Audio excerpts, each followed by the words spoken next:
with the peacock. I'll give it some bread because it's been a wet, miserable night. It's really horrible. Rained all night.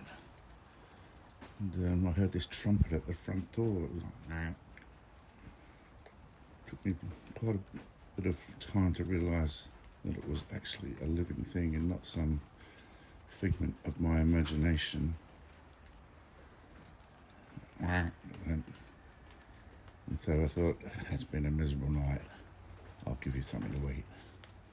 And I know there are peacocks up in the Dandenongs. They hang around in a group. And they're feral. We visit the streets and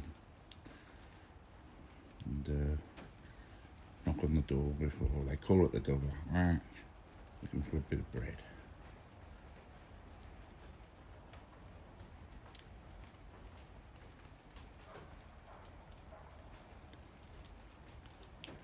Nice to meet you, peacock.